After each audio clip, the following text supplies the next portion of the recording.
Welcome back to Love, Life, and Legacy, the podcast dedicated to helping you navigate these hypersexualized times of ours. And in today's episode, we have Andranik, our chapter leader in Europe, and his wife, Sandra. Now, we unpack a lot of really good, juicy stuff in this conversation because they are a couple that's not perfect. You know what? They're just not perfect. And that's fantastic because it means that they're willing to grow. Perfect means no room to grow. Imperfect means real, and it means on the path to true joy and freedom and connection, because that only happens when you allow yourself to be imperfect together as a couple. So let's unpack their imperfections and all of their victories together. It's a really great episode. Whether you're single looking to find out what it's like, getting a glimpse into the first 3 years of the blessing for this one couple, or if you're blessed to hear some stories that might sound very familiar. All right, so let's get into it. Hi, everybody, and hello, Andy and Sandra. I can't call you Andy, Andranik. First of all, before we get into this, I need to know what percentage of people in your life call you Andy versus Andranik, because I cannot commit to calling you Andy for some reason. What percentage of people in my life? Yeah. Well, all of my family, my parents, my brothers, my sister called me Andranik. Okay. And then, actually in Lithuania, most people, all the people called me Andranik. Because there's no such name as Andy, really, in Lithuanian. So it's just, I don't use that there. But internationally, almost everyone. Except for David Hewish. He's rogue. Yeah. Interesting. So inside your close nest of people, family, and country, you're one person, and then outside of that, the rest of Europe, you're a different person. Well, In terms of your yeah, name. and actually, my family-in-law is also on that rest of Europe camp. So Sandra calls me Andy every day. Interesting. Yeah. Got to look into that. There's something there. And then Sandra, when I named this podcast, just nobody will see it, but I called it Andy and Sandy. Has anybody else made that link? Has a lot of people made that link? Well, some people, yeah. But then some other people call us Sandranik, because then my full name is in it and Andy's full name is in it. So I love it. Yeah. I love it. quite practical to call two people at the same time. I think my younger brother was the first one to catch this. Yeah. Yeah. In a moment of pure inspiration from God, he gave you a new name, like Jesus renamed Peter. It was Simon, and then it was Peter, Yeah. and then you will forever be known as Sandranik. Right. And so, you have been blessed for how long? Almost 3 years now, coming up to 3 years in April. Yeah. So Up to 3 years, 10 And how months. many? Fun fact: how many times have you been married, and how many times do you plan on getting married? Okay, so we had the blessing. Right? We received the blessing in 2021, April. And then we just got legally married. So we had our civil wedding in October last year. And we're planning a bigger wedding celebration for the summer. Because both of the first and the second, the blessing in the civil marriage was in a small circle. And I was always dreaming of a big blessing in Korea, and then it didn't happen because of COVID. So I thought, okay, let's still celebrate somehow. Third time. with more family, more friends. Yeah. So is it because you guys are such devout church members that you have to go the principled way of formation, growth, completion? Is that right? That did not come to my mind yet. It Come was on, more like you gotta. it's more like, the blessing is our promise to God. Then we have the civil wedding, which is promise kind of to the state, right? But there's this whole part about family and friends, the people surrounding us, and so it's like a promise to them as well. So, yeah. Yeah, I like that. I like that. And if you're a part of a blessing ceremony with other people, it's also kind of like you're part of that blessing crew. You know, it's like the people who got blessed at the same time. Ideally, you're fighting for each other too, and really, hopefully, not fighting each other. But it's not a competition, everybody. So that's cool. So you're this summer is gonna be the friends, like it's gonna be the big bash, probably in a barn somewhere. Is it gonna be like a really Instagrammy kind of wedding with a lot of quirky signs and good looking donuts and pastries and stuff like that? I mean, we're aiming for something big, The of donuts, course. right? Yeah, I don't know if we're gonna have donuts, but let's see. Oh. But yeah, definitely more people. Of course, we cannot invite everyone, the people that we feel closest to. Yeah, it's not gonna be in a barn. It's a hotel, but it's an open hotel with a nice lake in front of it as well. So, well, it will be quite close to nature too. That's really cool. Yeah, I love it. I mean, at some point, there's somebody that was like, hey, wait a second. Renting an entire event hall and all this is a giant amount of money. We could just have this outside in a barn or something. And then that just became the staple. Now, like, more people are doing it in that kind of way. It makes sense, you know? So, well, best of luck. I know European weather is very up and down, so may the weather gods be with you. Thank you. Yeah, thank you. Yeah. And so, to be honest, you both are very kind of different vibes as people, right?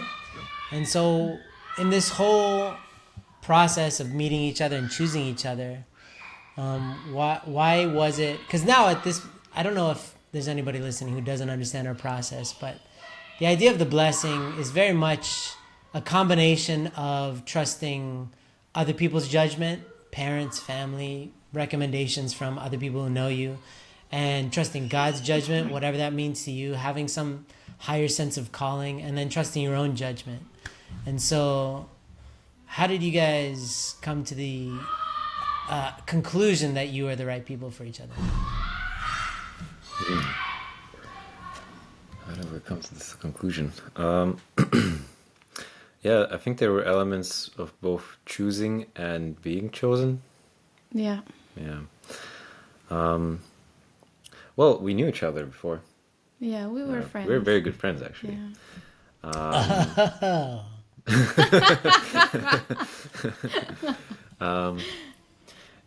I think what drew us quite close as friends is just that we related to each other really well. Like, we were both oldest children in our families, and some of the oldest in the community amongst the like second gen, and we were both just involved and responsible for things, and constantly trying to somehow give more from ourselves to the ones younger than us, and this connected us really well. Through positive experiences, or through griping about how you're the oldest second gen who have to take all this responsibility, you have to do all this stuff. No, it was. Or was it? Mostly positive, It was very positive. We liked to take responsibility. We liked our younger brothers and sisters, and we wanted to care for them. It was a very natural thing to do. I was harp leader for a while as well. I was, involved in organizing a lot of workshops. I was keeping in touch with people, and I know that Andy did the same thing. And so we had this common base. Like, we both wanted to really care for the younger brothers and sisters around us.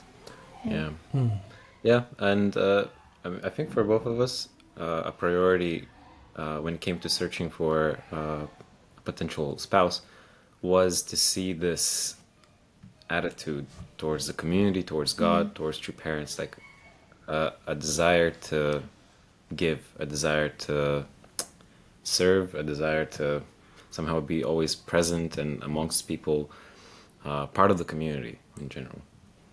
Yeah, I definitely wanted someone who I wouldn't have to drag with me to all these events, to all these workshops, but with him I could create even more than what I can create alone. So that was really important to me. That that somehow we're on the same level in this aspect. Got it. And so wait, at what age did you meet each other? Meet? I was 19, you were 20. Yeah. That was So not that long ago. Yeah. Okay. And I think the matching was just a year after that. Yeah, we started the process like 1 year after meeting for the first time. Yeah. Yeah. Who really initiated that? I did. Yeah. No, we were good friends. I saw that he's a good brother, I could really trust his judgment as well. And I saw that he's really, really preparing for the matching and the blessing. So, yeah, that was important. Can you please explain that? Because I was just talking with somebody a lot in depth about I don't want to make general sweeping statements, but in my observation, there's a shocking amount of people who show up to the blessing ill-prepared. Let's just say that. And I like really genuinely prepared to be a stable person, to be reliable, these kind of traits. And so when you say that he was preparing well, to you, what does that mean and how could you tell? Okay, so how can I explain this?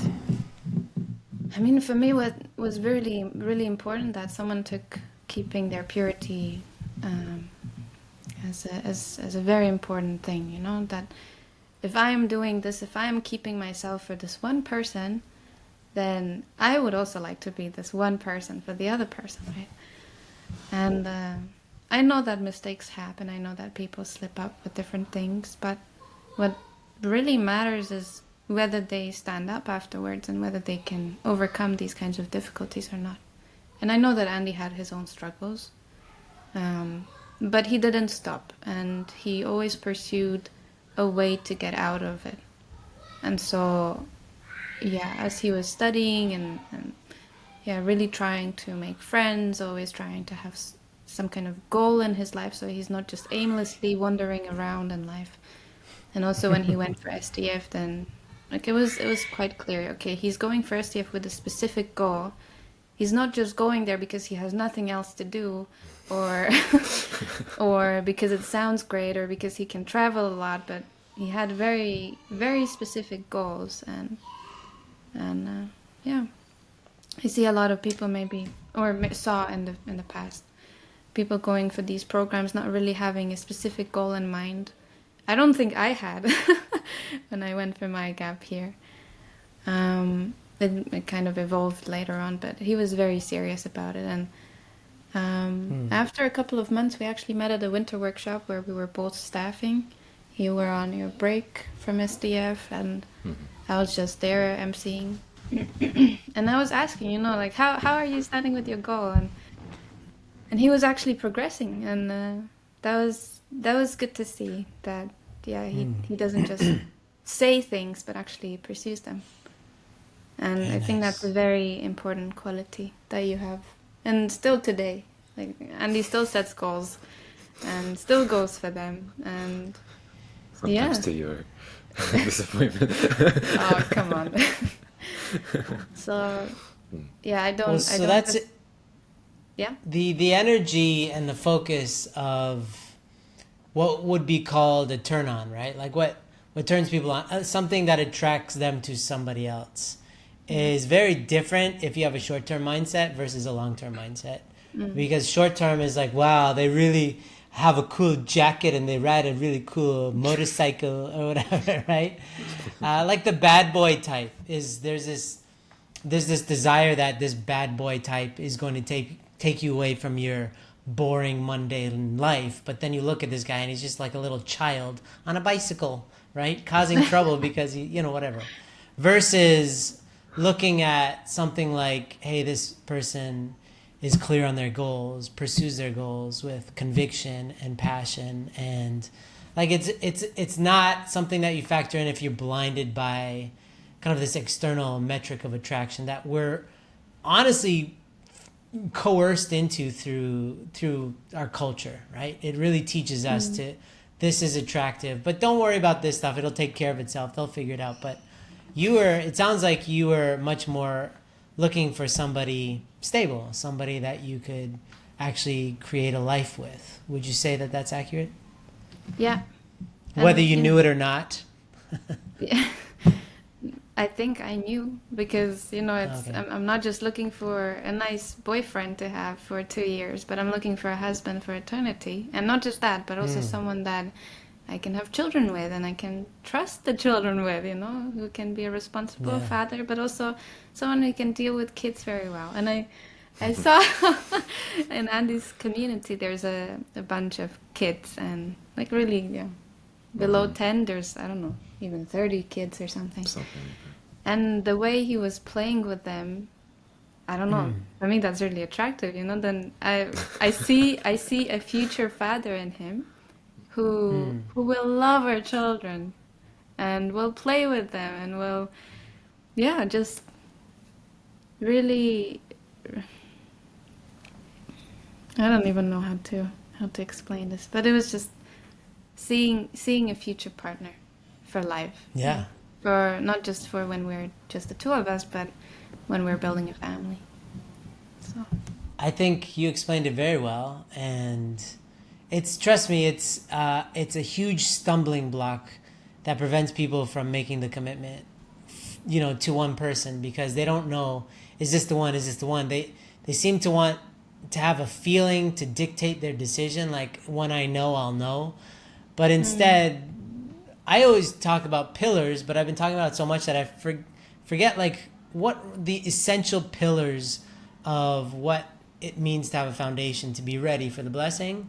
And for you, it was clear that this person is on the trajectory, they're on the course to becoming a good husband and father, and by they're showing examples of this in their life, in reality, yeah, not just hypothetically.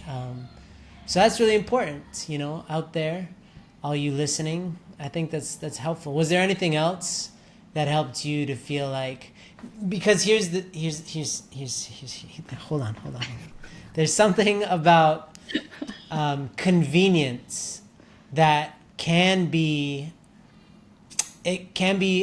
something that causes short-sightedness in people in the blessing. So in the matching, a lot of times what I've seen is that people might choose somebody that they know because it's convenient. It's like, well, like I know them, and so I like them, and so they just kind of end up together because why not, right? It's easy, it makes sense, and that can go many different ways, because you might know them as a kind of in the sibling realm, and you might have been blinded to certain things because they're just kind of like buddies that you weren't able to really see that they wouldn't be a good spouse per se, because it's a different role. So somehow you knew each other, you were familiar with each other, but you were also able to compartmentalize that reality and also see the future, that you feel like this person would be, a good spouse. So was there anything, you saw him playing with children, was there anything else that was like an indicator that this friend would be a good candidate for more than friendship? it was very visible that he loves his family. I know that not all families are perfect. I don't think my family is perfect. I don't think your family is perfect. But the fact that, you still invested, even though certain things were maybe painful or hard, but you still invested. Like, you never gave up on your family. You still don't, even if certain things are difficult. And I think that's very important. I think that later on came back in our relationship, that even when it's difficult, we don't give up and we don't just quit, because it's so easy to quit. But yeah, when you see that he's doing that in his own family, even when it's hard, I think that's also something that showed me that, okay, if we get to build such a relationship together, then probably that's how it will be. That even if we face difficulties, we'll work on them instead of quitting. So I think that was another thing that I saw. Yeah, characters, character aspects. So stick-to-itiveness. That's great. Mm-hmm. What about vice versa, Andranik? What did you see? Yeah. I'm already getting uncomfortable with all this propping up and and praise. It's a bit too much already. No, it's not. Well, I think maybe I'll try to think of things to add here to this conversation, some new things. For me, it was very clear that yeah, this core values, like this area needs to align, and we talked a bit about this now. Another thing that was important to me is that this person, apart from core values, otherwise is quite different than me. I expressed this clearly to my parents as well. I would like a person that is a little bit of an opposite to me, because if we're just like a perfect match, let's say, two copies of of the same person, I thought that actually that would be very boring, Yeah.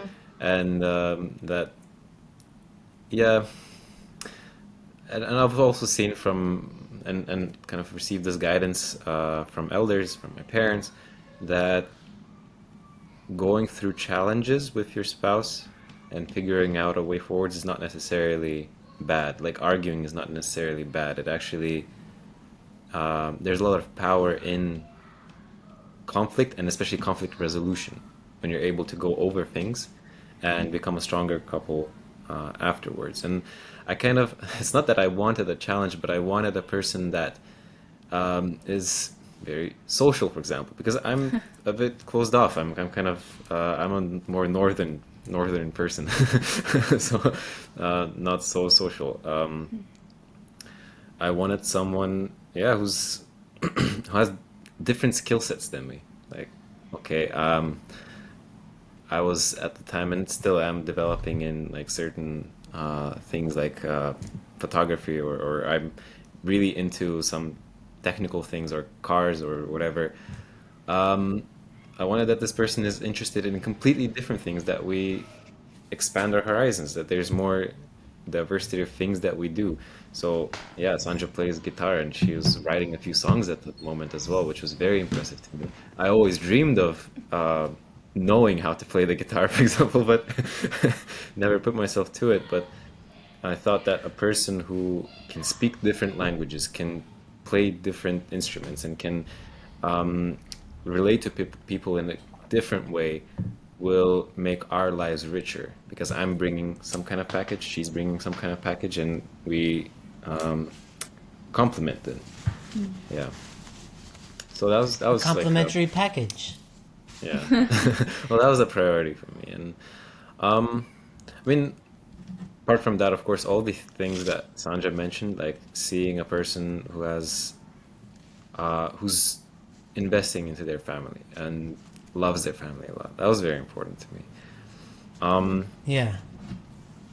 Yeah, so I mean, and I think So yeah, the same kind of attitude towards youngers, and like what she gives towards younger generations, and how she takes care of people. Actually, it was very interesting for me to watch how she relates with my sister, who's much younger than me. She's when you first met her, she was like 5 years old or Yeah. something like that, right? And that was also Wow. this kind of relating to a child like that dynamic that I was observing, and very curious to see how she handles children as well. And, How did I do? oh, really good. Like she became best friends with my sister, even though my sister did not speak English. Right? Wow. Yeah. So it's yeah, all these things matter. She's to me really a good lot. at pantomiming, doing. Yeah, I mean, Oh, yeah. that was a I bit of a see. struggle, because I didn't speak Lithuanian. I still don't. I didn't speak Russian. That was another language that you speak in Lithuania, and the only way I could communicate was, English, and her few words in English, like hello or what's your name, But there's nonverbal communication that can also happen, like braiding her hair, playing with her play doll, Yeah, things like that. Yeah. You gotta Very be creative, cute. yeah. Yeah. That's really great. Yeah, that's very helpful, I think, also for anybody out there. I mean, this is the value of the process of the matching, right? To get a sense for each other, trust your instincts, but also have some sort of ability to put somebody in some sort of framework of, is this a good candidate based on factual evidence of like observing them in certain situations is very helpful. So it's cool that you guys had that experience.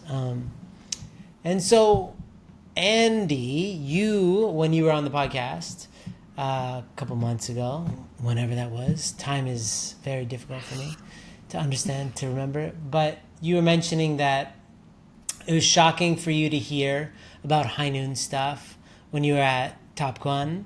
I don't know why I said it like that. And then you were speaking in front of people, right? And so as a single person, especially in the early days of High Noon, to be honest, there was a lot of people that were really psyched out that if they felt like if anybody knew that they were in any way associated with High Noon, then nobody would ever want to get blessed with them. It was like, you were a leper somehow in our church, and everybody has to stay away from you now. But you were public about your struggles in front of hundreds of people, if not thousands. And then Sandra you heard about us later, but when did this come up? No. In the same workshop. You heard about us before that? No, it was the exact same workshop. It was just you were with the high schoolers, and I was already part of the older group. Yeah. So yeah, we actually went to the same workshop, but just We never different. met. Yeah, we never met. It was different groups, right? And it was like 700 Crazy. people per group. So it was. Yeah, I don't remember you from there. I'm sorry.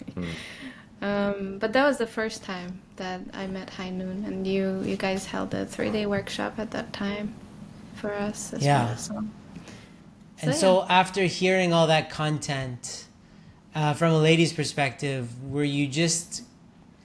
did you just hope and wish and pray that you would find the one guy who had never been exposed to porn, or did you kind of resign yourself to, well, I guess everybody struggles with this and we'll just deal with it when it comes? Or like, as a female going through this, you hear this information, how did that impact how you approached Andranik and the matching and all that? Okay, I'm not gonna lie. I kind of wished that, my future spouse would never have anything connected to it. And I was even I think I had the period of time when I was even angry that some of the brothers allowed this to enter into their lives. But actually this very quickly changed to being very sorry for them, that this is something they're going through and there's not enough support or not enough awareness that this is going on, and they're not receiving the kind of help that they need. I think that just made me incredibly sad at some points, and even now it does. Like even though High Noon exists, but there's still people who are who haven't been reached yet through the programs, through everything that you're doing here. So sometimes, I just had a prayer not so long ago, and I was just really crying my eyeballs out for all the brothers that I know who are struggling. So, I think this really changed. Can I ask, what was the thing or the thought process that helped you to evolve from being angry to being sympathetic? Was there one event, or was it just like this evolution of your perspective? I guess hearing stories and being open to hearing stories was one thing, and really seeing that these brothers, they're not struggling because they want to struggle with porn and masturbation, right? They're struggling because it happened to them and they don't know what to do, or they're not having the kind of help that they need. And hearing the stories where it was already about recovery, and hearing also just how much willingness there is in these people to overcome, sometimes even more willingness to overcome and to step like one step forward and pursue the blessing more than in the people who are not struggling. So if we compare the people sometimes, especially those touched by high noon, those who are struggling and attend some kind of program that you have and really have clear goals to overcome this and go for a blessing later on and really prepare for that and come to it already with clear mind, clear body, I see so much more in them than people who are not struggling, and somehow they're encouraged to go to the blessing, but they themselves don't put so much effort into preparing actually. So I kind of grew a lot of appreciation through hearing what so many people do in order to get over this addiction. I think that was testimonies. And did you hearing people's stories? You got through that evolution prior to the matching process with Andranik, or during, or like by the time you guys were matched, you already had kind of processed a lot of these emotions? I think most of it, yes. Yeah, but there was still some left, I guess, that I could process only after we got matched. Yeah. What about from your perspective, Andranik? Going in, wanting to be something and wanting to have a perfect track record, right? And then you meet somebody and you're like, hey, by the way, there's this side of me that you should know about. Did you just kind of run towards it and show her all your wounds and your scars and your that side of you, or did you slowly reveal it, or how did that all come out? I think some bits and pieces I shared about when we were just friends. Like very... Yeah, very small things. Yeah. But when it came to the matching process, it was... on the first day. First day, yeah. First call. I just laid it all out there. That's usually like the advice that they were like, never just blurt it out on the first call. So I'm glad it worked out. I mean, the BFM in America is just like, ease into it, this kind of thing. But I like your cavalier approach. That can work with some people. But I personally really appreciated that he started out like this, like, look, this is who I am. This I cannot lie about it. This is what I have done in the past. I try to work on it as much as I could, but this is what I am. Can we move forward with this in mind, or is this too much for you? Yeah. I really appreciated this. Yeah. Okay. Yeah. Showed guts. But maybe it's not for everyone. I don't know. Yes, yeah. Well, yeah, and I mean, alluding to the previous episode that we recorded, right? I also mentioned there that at that moment when it was coming to the matching process already. Hey, just a quick interruption to tell you about the 40-day High Noon Challenge. If you're trying to find a way to start living a high noon life today with no shadows and create a radiant blessing, then this simple challenge is for you. We will send you daily lessons from our team that will keep you motivated on your journey. It's totally free, guys, and you'll get constant content directly to you. Just sign up today at highnoon.org/challenge. I processed it in myself a lot, and I was coming in with a clear consciousness that I know I've done everything I can, and I've tried to clean up my past as much as I could. I mean, yeah, there was some long time ago, there was the pornography and everything, but then there was this relationship that I had that was a whole nother thing, and I did everything that I could, and I knew that either this person can forgive me or not. It's already not up to me to do that. So yeah, of course I really wanted everything to go well because I really liked Sandra, but yeah, I was prepared for things to go either way. Really? Yeah. Wow. So you must have been a ball of nerves during that first call then. Oh Oh yeah, he was shaking, that it was visible even through camera. yeah. Yeah. Yeah, I was nervous as heck. I mean, all the way before that, like I knew that my parents are in communication with some parents and something's going on, but I asked them specifically that I'm not too involved in the process. I wanted to leave it all up to them. At some point, I accidentally found out that they're communicating with Sanjay's parents, which was, yeah, um, it was very dual emotions. One side was like, "Oh my God, yes," but another side was like, "No, I mean, this is.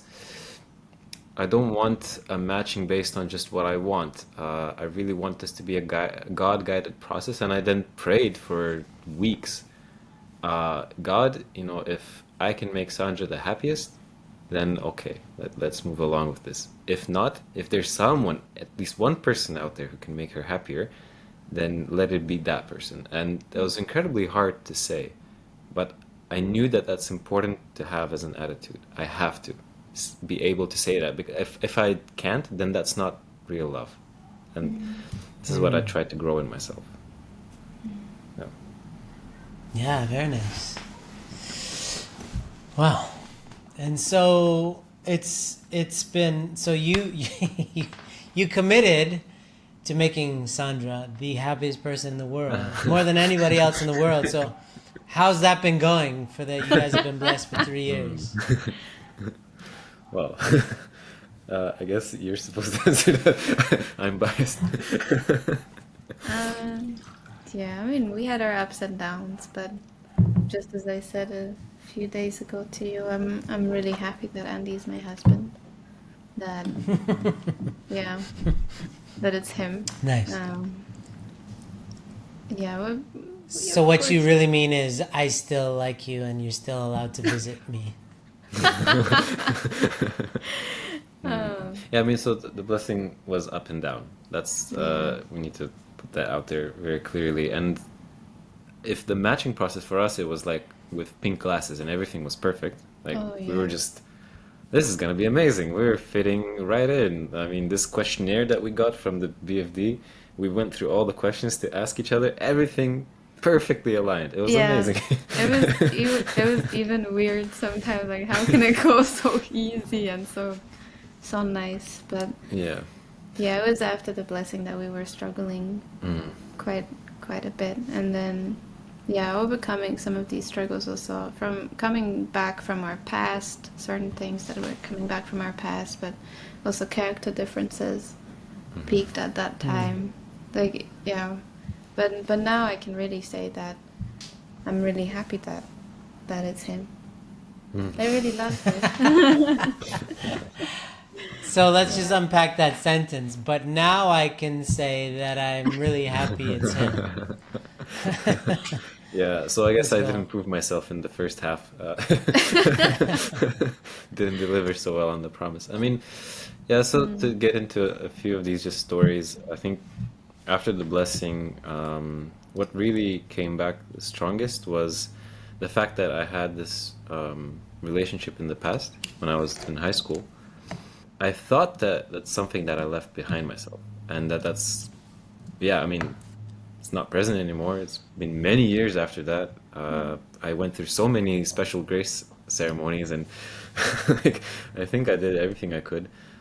But it turns out if you formulate your expectations of a relationship and what love is and how girls are and everything on based on a 16-year-old dating experience in high school, it actually does not set you up for marriage at all. Very surprisingly, right? So certain things started coming out, certain like internal struggles I had with accepting certain things, and it posed a really big challenge because then suddenly it's like either you be like me and how I expect things, or you know, or I don't know what to do. I was doing really well as a single person, but turns out when you're married, um, things change. Your relationship to God changes. Your relationship to other people changes. It's not just you anymore. You're not an individual anymore. Um, Yeah. like in very large part, you're not just an individual anymore. Um, I really discovered that suddenly my access to God became through her. If we're struggling, there's no prayer then. Like I would not be able to really connect to any kind of spiritual practice, and that these are huge changes that actually I don't think anyone even tells you before. But Yeah. yeah, so for us that first summer, we started arguing a lot. And it was mainly due to things coming out from me that I just didn't deal with, or I did not expect that could come back in such a way. And then there was a whole journey of figuring out what to do with that. Um, I'm really grateful that Sandra tried a lot, and she really tried to involve other people as well into that. Now Into you're grateful. yeah, but I was not having that. Like I was very like, no, I don't want to involve other people because I think fundamentally I was insecure. They would then know that I'm struggling, we're struggling, and Yeah. yeah, I didn't want that, of course. And Shame, just so you know, as a rule, shame, its sole job is to separate you from everybody else so that you can suffer. That's its whole point. So and if it's other people talking about you, you want to control that because you're ashamed, especially if it's about something that you've actually done. You feel so ashamed of people knowing the real you, and you feel like they won't love you and all that. Yeah, it's crazy. And so, Sandra, let me from your perspective, you wanted to talk about stuff, and then Andronic's over here having an identity crisis, not wanting you. No, don't talk. How did you navigate that? Because you're trying to be good wife, but also you're trying to be a good wife. There's two dimensions to that, right? Like trying to make him happy, but also trying to do what you think is the right thing. So how do you get through something like that? I was all quite new. I didn't really know what to do, honestly. And I guess the very natural reaction for me was talking to my parents, because before, any kind of difficulty I had, I would approach my parents with it, because they were the people that could help me with my biggest struggles. And so I approached them, but at the same time, I knew that it's difficult for Andy because he doesn't want that. My parents know that we struggle and so on and so on. But my very, I still do believe that parents can help a lot, and so I still did it. yeah. I still did it, even if it made more difficulty or made it more difficult for us to talk or to connect. Yeah, it made us go through a very painful process of me having to own up to things and actually talk with people. Like at some point, it was because Sandra was willing to be open with other people, it was unavoidable then for me that I had to as well. And as painful of a process as that was, step by step, that's what led to change. So, yeah. Would you say that ego is kind of getting in the way? Because what you're doing, you're going through the process of there's origin, division, union, right? And so the idea of merging into one being, creating a marriage, is in a way becoming less of yourself and becoming more of some new being that's a combination of both of you, right? So there's certain aspects of yourself that get in the way of truly being a good husband, and usually it's egocentric, right? It's about you and your desires and your thoughts and your opinions. And so that letting go of something seems like, you had something going on inside of you. Sandra was seeking help. You didn't want her to help, but somehow, how did you let go of that desire to want to protect your pain and instead kind of let others into it to help make it, like, how did you get through that? Because to be honest, this is so common. This is like every marriage ever, right? Oh, really? There's always Okay, good to know. yeah, similar stuff, right? Always people have different ways of fighting, and you know, there's all sorts of nuance there, but largely every couple fights. And after the fight, you're like, man, I was being such a baby, right? So then how did you get over that strong ego, self-protecting self, and then graduate to a place where you could actually work on the husband aspect of yourself to heal that? Yeah, it's actually it went down to a single moment. There Really? was a point where I think I crossed certain boundaries, and basically, Sandra put an ultimatum. I don't know if I can call it like that, but like a clear sign to me, look, you either own up to solving this with me, or it's not clear how we can move forwards anymore. And that scared the living everything out of me. 'Cause suddenly the relationship became fragile, and I got perspective. Oh, this is not just a given. Like, this is something, yeah, we can't continue with, like, just this arguing for arguing's sake anymore. And Yeah. it put me in a situation where I had to decide, what am I doing? It humbled me a lot. And yeah, in a single day, I decided that okay, I, whatever it is, I have to put my internal struggles aside. Like, our relationship, our promise to God, our blessing matters more. And Sandra's health, Sandra's well-being, emotional state, all of that matters more. I had to recognize that, yeah, I made that promise at the very beginning that, like, if I can make her the happiest, then let it be. And the realization comes, I'm not fulfilling on that. So same day, I bought tickets to travel to Hungary, and just went. And it wasn't a very convenient time, I don't think. No. So yeah, it was like they were having guests and some kind of event, and I don't know, stuff was happening here. Yeah. And Sandra was very involved. And here I appeared, just like, without announcement, to ask for forgiveness, in a Oh, sense, wow. and to somehow start things over. And nothing changed drastically, like nothing For a few changed months, in yeah. that moment. The only thing that changed was that, okay, I decided that I'm gonna try, and then that set the next chain of events of us getting over our difficulties. And not just the next couple months. I mean, it was, uh, yeah, I think at least three, or wait, what was it? I think only the next year after that, like, things started getting better. That's when I started seeing actual change happening. Yeah. Hmm.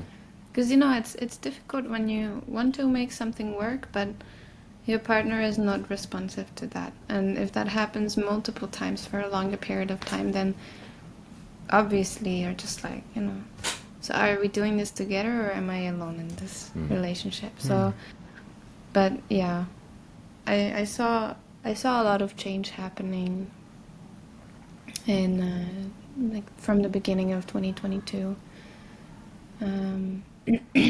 Like actual things that we used to argue about, and I saw that, okay, he's already speaking about it differently. He's already yeah, just making different decisions in general. So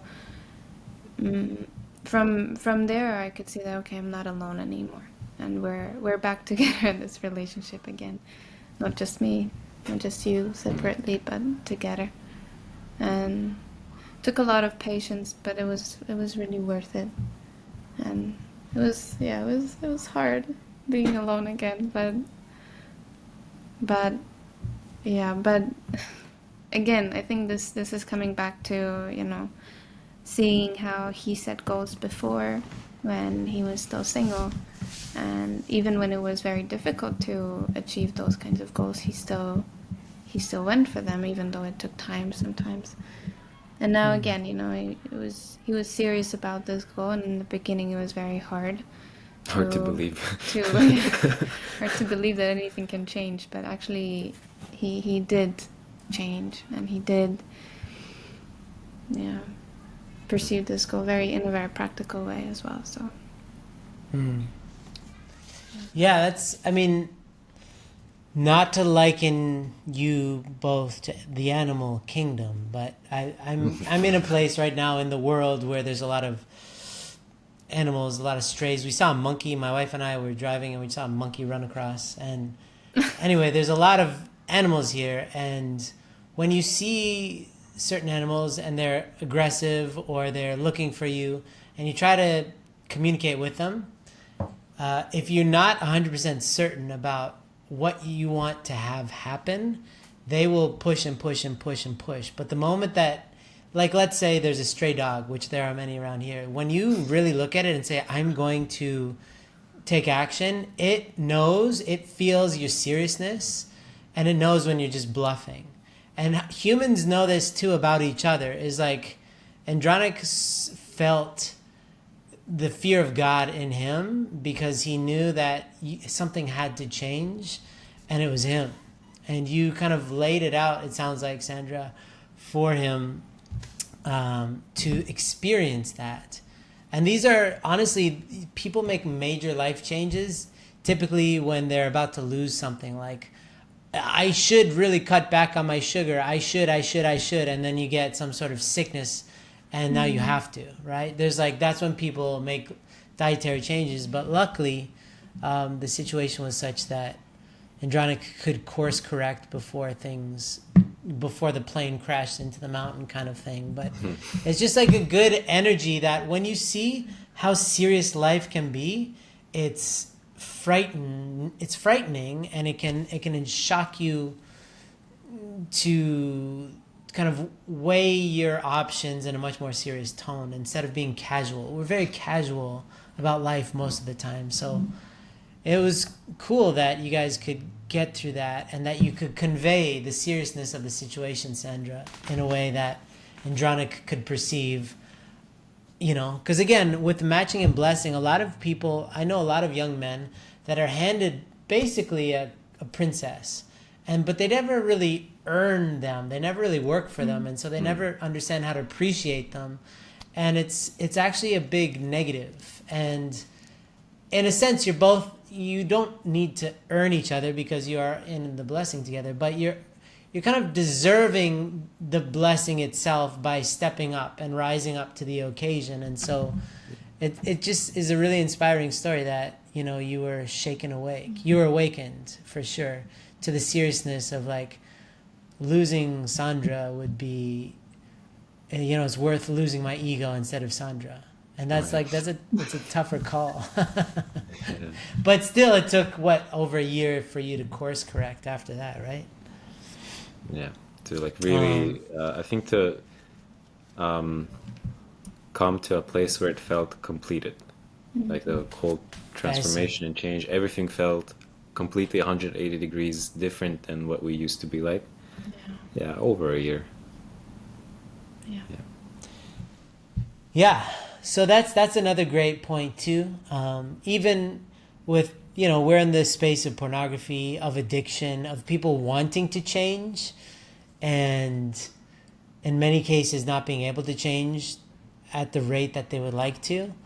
And even though you had the fear of God strike you down, it still took a seismic effort of like a year for you to really shift, to turn that boat around. So for everybody out there, even when you're like, I got to change, and you feel it, sometimes it still takes time because it runs deep, you know? Yeah, it takes time. What really helps is people. Connection. That can fast track it.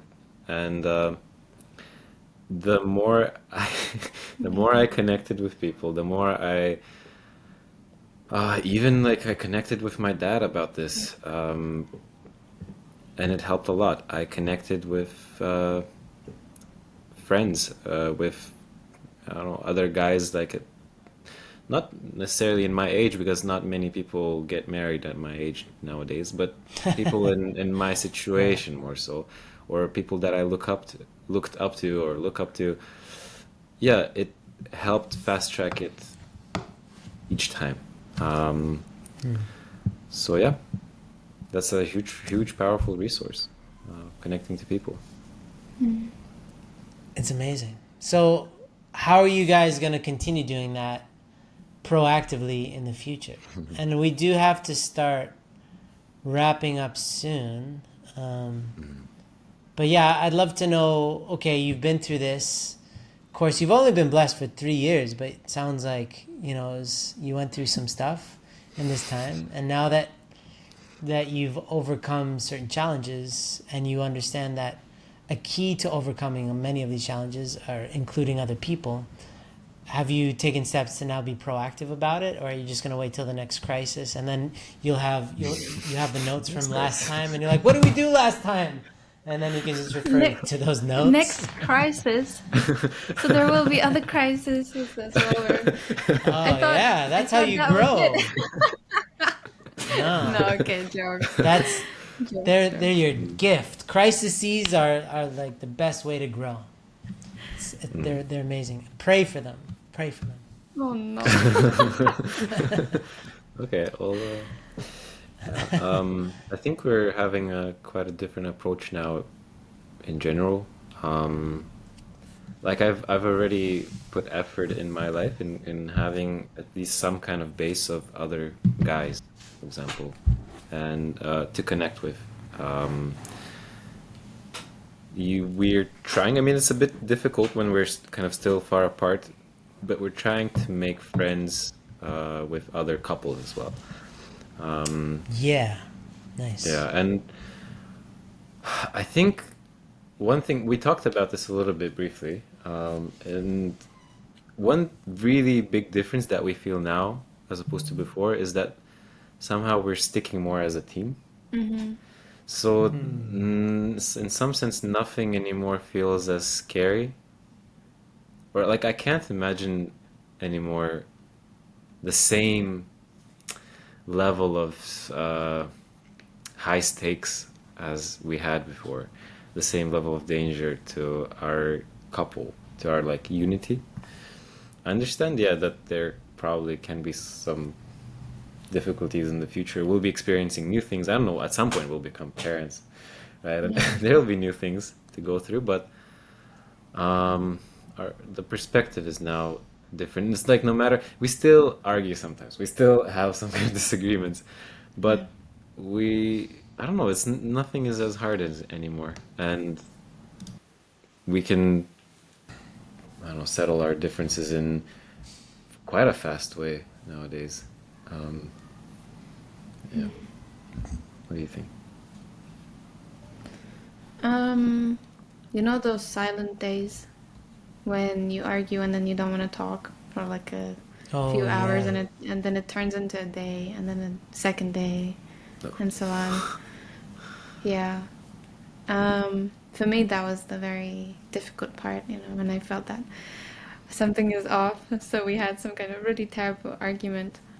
And of course, sometimes time can help to settle down and so that our feelings are a bit less intense. But I think that really helped in the past few months as well for me to overcome. To shorten the silence. Yeah, to shorten the silent days, because silent days in themselves will not help in moving forward. I think this is something that I still want to work on. So there's still this in front of me to completely eradicate.